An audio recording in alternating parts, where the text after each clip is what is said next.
kumusta? Kanina po si 06K na nagsamok-samok sa mundo ng YT. Maayong gabi sa tanan. Naana po ko'y langgam sa punuan sa lemon. Mga Tagalog din ha. Basin ng natingala mo unsay langgam. Kaya mga langgam sa Bisaya, lumilipad na. Samantalang ang mga langgam sa Tagalog, gumagapang pa. Diba? So, ayan na, ako'y langgam din hikaron. Ming abot at di ko sigurado kung sila ba ay magpupugad o hindi. Kay murag dili maayo ang lemon karon nangahulog ang dahon, ambot og naunsa. Kada buntag ngadto ko sa gawas nangahulog ang dahon. Kaya nung makita nako ni sila, kinaugmaan, sayo kay kuming mata, alas 5:30 pa nag-abang nako kay abin ako lagi og maghimo og pugad. Kaya akong i-live sos pastilan kay kinabukasan wa man ko kakita langgam. Ginoo ko naabot na ako alas 8 hinulat wala gyud intay langgam. Langgam lagi mga Tagalog kawo mo kasabot. Unsay sabot ate wa ay sabot takas. Bisaya yun na, hindi yun Ilonggo. Bala ka mo na di mo kasabot. Ay nako ay sabot. Panglayas mo din na di mo kasabot. Naana po kailang ka mga gambalahon dun ba. Pero duha na kaadlaw pagkahuman animing abot sila din hiwag yun. Intaw nagpakita na. Kaya ang dahon kano pagkahuman sa bagyo nakusog ka ayon nangahulog man intaw ang dahon ni lemon. Ambot na naon sa nanaron. Murag mamatay man siguro ang lemon oy. Kay gitry siguro nagbira-bira sa mga langgam ba pag abot nila din akong gisilip. Bira-bira nila ang dahon niya. Nagbira nila mahugman. So wala sila rin balik, basig kaingon silang ibitay ilahang balay, mahulog pod, ay pagkaway klaro. Namaw na ron, sige silang bira-bira din hangyaw saon tamanaw kinawa, man sila way batasan. Wala namin balik, ya dito pod sa kamilya, wala na pod kaayoy dahon, kaya nangalagas lagi na unsa naman yun, mamatay man siguro itong mga dahon. Wala tuloy, wala sila karon. Imbis na ingon ako ang i-live, may nalang unta maka dugang-dugang sa akong WH. Nawa naman hinuon yung balik. Kaway klaro. Ngayon mo na ron, abang-abang na lang ko. Nakaduha ko ka video ba? Kanina time na ako sa sulod sa balay, ni sila ming balik. So nagbantay dyan ko abin ako og magpugad na. Wala dyan in town sila nagpugad. Unya, kadtong unang adlaw po na makita na ko sila. Nabidyohan po na ako. Naadyo ko sa ubo sa punuan kay lagi naglimpyo ko sa salamin. Unya, bigla silang ming abot. So, syempre si Tutok dayon pod ko. Pastilan wa man gihapon. Kinaugmaan mo ni ako nakuhaan. So, abin ako magpugad na dyan sila kay nakaduha na kaadlaw. Wa man daig gihapon. Hasta karon. Pila na kaadlaw nakalipas. Wa dyan sila nagpugad. Meaning, wala. Ay bukya. Nagtuod dyan kog magpugad sila kay may tutok dyan ako akong kamera at mag-ready dyan kog live.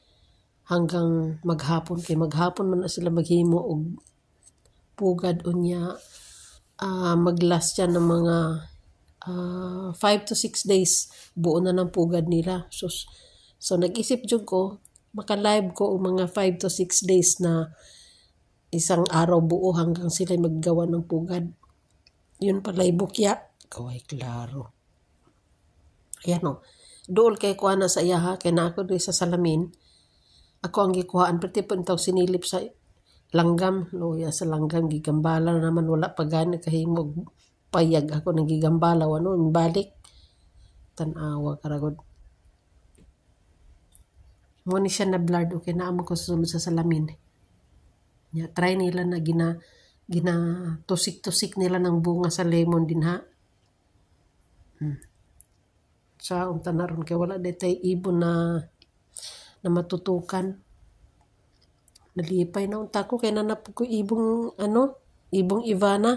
Ano sa man to utod ang akong gipangalanan og gihini na namatay man tanan pati itlog, nabugok man tong isa, yung mga anak na nangahulog man tong nangamatay man tanan pati ang nanay dili na nako pangalanan og kuan og gihini kay di man niya gusto utod namatay man silang tanan.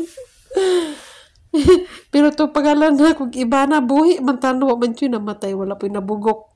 Ang sabi yawi Ya karon hinuon gipangalanan akong utod ihini. Namatay lang tanan. Nag-ending jud sa kamatay pag namatay tanan unya ang iyang balay maot pa jud kay. Sabi ko, maot pa jud kay ang balay.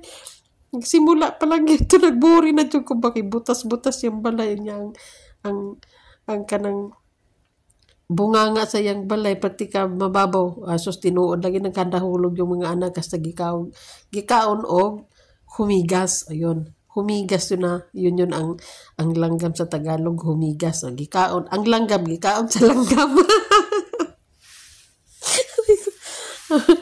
Bisaya ra kasabot sa akong istorya na ang langgam gikaon sa langgam o di ba po lagi mo lang pangawalawang langgam saba. Ang mingkaong langgam mo na itong humigas. Nausa naman yung tahan kaluoy so nga langgam eh. Duha ka langgam, ang langgam gikaon sa langgam. Kaway klarong video ni oy. Sinsya na mo da kay nagkuan ra jud ko ba. Kana ra gyud akong gitutukan o jud ko'y laing wag mo lain makita aron kay lagi na natuwa ko kay ming balik. Pagtira na ako try na jud ko nag-try na jud ko himo og kanang sa tawag ni live ako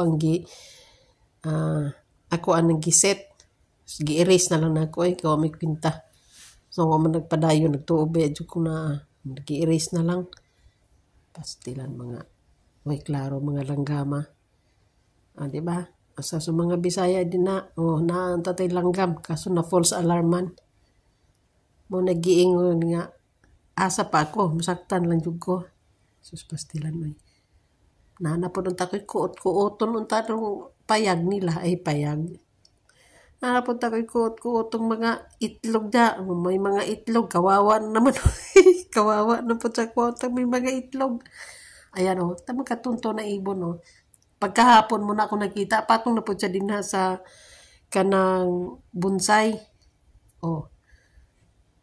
plano siguro siya din na siya magpugad. Saan kaya pagbutang na iyang pugad din na ng bonsai na kay gamatoy. Pagka man balik siya dito sa balik siya dito sa yan, lupad na to. Balik siya dito sa lemon. Tapos wala na siya mibalik hinoon. Hinagmaan lagi siya balik. Kaway klaro.